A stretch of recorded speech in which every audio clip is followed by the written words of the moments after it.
Hi, good evening, everyone. My name is Barbara Ortega, and I'll be discussing with you my leadership project for this evening. I've divided it into 5 topics. The first topic will discuss what my project plan was. The second will discuss my observations. The third will discuss how my observations connect to organizational culture. And then the fourth will discuss what theoretical frameworks really informed my praxis. And then the final one will discuss my leadership journey. So, the first topic, my leadership project consisted of really strengthening monitoring skills in myself and then also within the program itself. So, monitoring involves ensuring that program policies, procedures, state and federal guidelines are being followed within the classrooms as well as outside of the classrooms. So, the goals of monitoring visits are really to ensure that children are safe, teachers are safe, ensure program quality, and also safety of the program itself during audits. My plan was to monitor our 12 sites and then also provide feedback to our teachers. The goal was to shift the perspective of monitoring from stressful to a more empowering process, and then also to have that relationship building between myself and the teacher, and then also create opportunities for staff professional developments because they are increasing their awareness in California Food and Health and Safety Code, and then also our food program, which is provided by the Child and Adult Food Care Program, the CACFP. And then I also wanted to inspire pride in our overall program vision and mission. Key players in this process are myself, the monitor, teachers and their classroom, and then also my co-managers. We really support one another in enforcing and ensuring policies and procedures are happening, and then also they support me as well.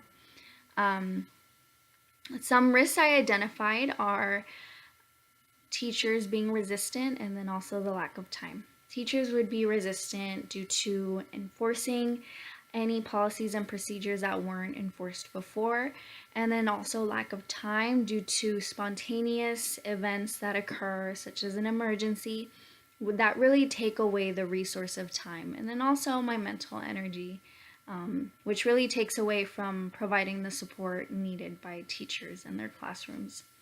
So I'll go into my second topic, which is discussing my observations. I observed 4 things. 1, I observed that teachers really appreciate and acknowledge the respect of their space and time. Their classroom is their space and their domain. When I walk in, I really respect the space and their time. So I acknowledge them, I acknowledge their students, their children, and I really don't utilize my monitoring time as the space that I provide feedback or discuss my findings and interrupt their teaching time with their children. I let them know that I would be discussing feedback during their office hours, and the feedback that I received back was that they really appreciated it. I respected their time in their classroom. I didn't distract them. And then I also kept the time during their office hours pretty concise because they have other expectations of them aside from the food program. They have DRDPs, they have lesson plans, they have to set up their classrooms and so on. So I did want to respect that.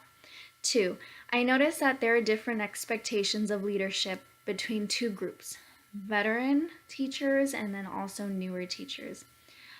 Teachers who have been within the agency much longer, they really preferred that I lay out the expectation and then they proceed to enforce them within their classroom in their own manner. They're still meeting the expectation, but they didn't really require a step-by-step process.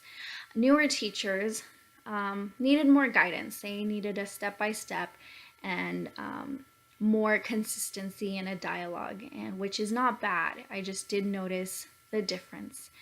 The third thing that I noticed, emergencies or conflict arose outside of the classroom, which really affected inside of the classroom. For example, if there were vendor service conflicts, such as inadequate amount of food or inedible quality. So this really affected inside of the classroom that teachers could not really control. And so this goes into my fourth point. Emergencies happened pretty often, which are taxing to my time and taxing to my mental resources. And so this was the final observation that I did see throughout the last 14 weeks. So the third topic is how I really connected these observations to organizational culture.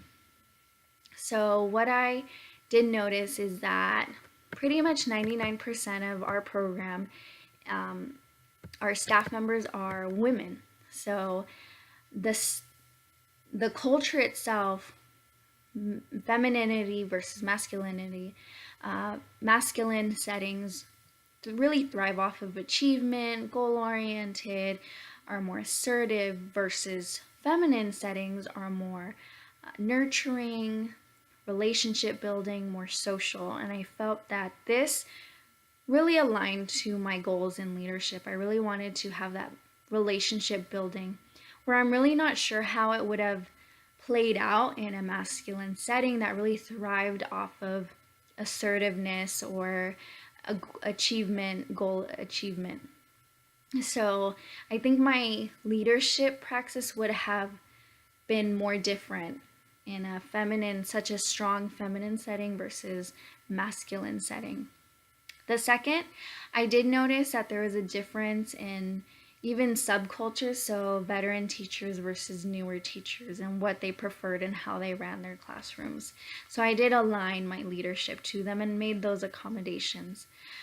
The third, I did notice kind of a power asymmetry from just how their interactions with me. So there may have been a difference in power distance relationships, and once I came forward and laid out an even level playing field, I did notice them open up more and feel more comfortable in engaging in a dialogue, because I really sought out, I gave feedback, but I really sought out their feedback, because I really feel that classrooms are really unique to the teacher and unique to the children within them. So any expectations met would be how they would play out in each classroom would be different. And so I did acknowledge that.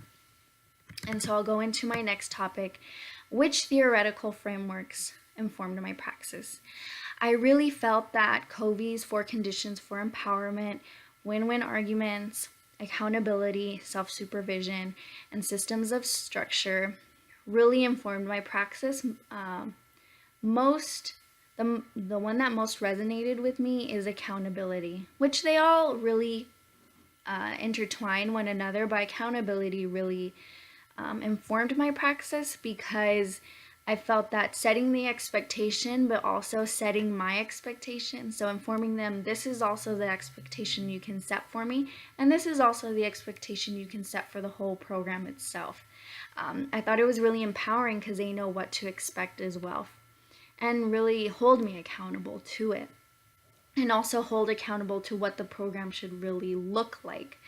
And then this knowledge really empowers your sense of pride within the vision and mission. And I say this from experience. So I came into this position from being a family advocate, and then once I shifted over, I gained all this awareness of what different positions and what are expected of them. And I feel that it would have been so much more valuable had I known in the other position as well. But I am so appreciative. I am aware now. And so I really try to go in with this lens of informing as well. I have a big belief in giving the tools, setting expectations, but giving the right amount of resources in order to meet the expectations. So accountability really tied into that for me. Another concept that influenced my praxis is the idea of intentionality. So intentionality really ties into communication, really ties into taking action and having the right attitude. And because having intentionality and self-awareness in the named actions, I feel like really make you conscious of your leadership goals and also hopefully inspire that in others. I'm fortunate enough to have a really intentional mentor, and she really inspires me every time I interact with her. And so, lastly, my final concept that informed my praxis is the idea of mindfulness in leadership. So, mindfulness in not only all the great qualities a great leader must have, but also the self-care that is required of it, taking care of myself, being gentle, knowing when I need a little bit more gentleness, in addition to recognizing where I lead best as well. I could lead really, really great here, be shifted into another position where benefits are really great, but I don't lead best there. So having that idea of self-reflection, that self, that mental dialogue going. So, and having that recognition. And this idea really comes from my chosen book, which is The Resonant Leader by Richard Boyatzis and Annie McKee, who they really focused on, again, not only all the great qualities of a great leader, but also promoting that longevity and analyzing where great leaders tend to burn out and why. And it's due to this self-care and this mindfulness. So finally, I'll share with you what I learned about myself in my leadership journey. So what I have learned and know to be true are three things. One, I have good intentions. I always try my best and try to be really mindful, and I never want to do harm.